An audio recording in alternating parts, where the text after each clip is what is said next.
You can slow walk up to someone to backstab them with a brutal attack as long as no one else notices you. If you struggle to walk slowly on an analog stick, you can hold guard and Khazan will move at a stealth speed even if you're tilting the stick all the way.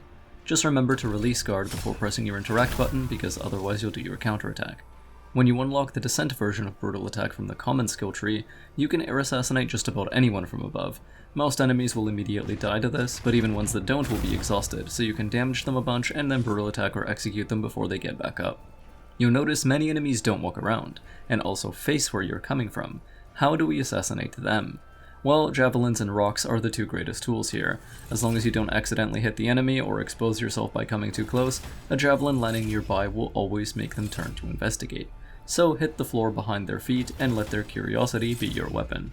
Note that if you're throwing a stone, they will always fly slightly to the right of the center of your screen and Khazan's facing. We only have a limited amount of time to move up to them and interact with their back, and if we run, they'll hear us and turn around. So what do?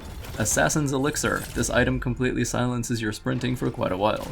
Drink one, sprint up to the enemy you just distracted, and backstab them.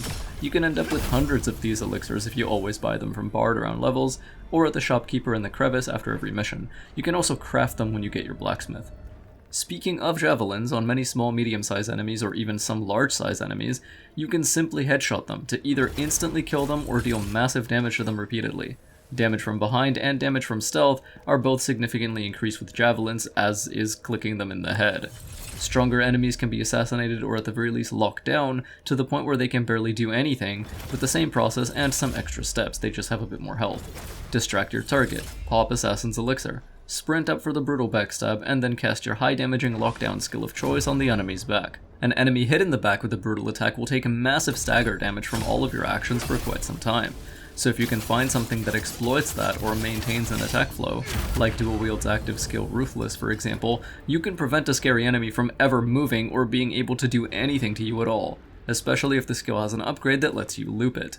Remember that hitting enemies in the back unconditionally does more damage to everything in this game, meaning any weapon, any skill, or anything else in the game is much stronger from behind.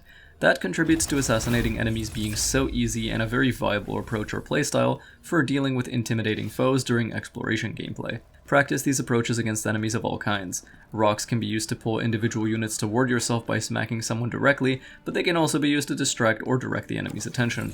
And javelins are even easier to aim than that. Your healing is limited, your resources are limited, so part of risk mitigation in RPGs like these involves eliminating your foes with strategy and intelligence, rather than just brute force. Why spend 3 heals on an enemy if you can kill them safely and spend 0? Thanks for watching, may fog shroud you, may stars light your way, and may the night keep you safe.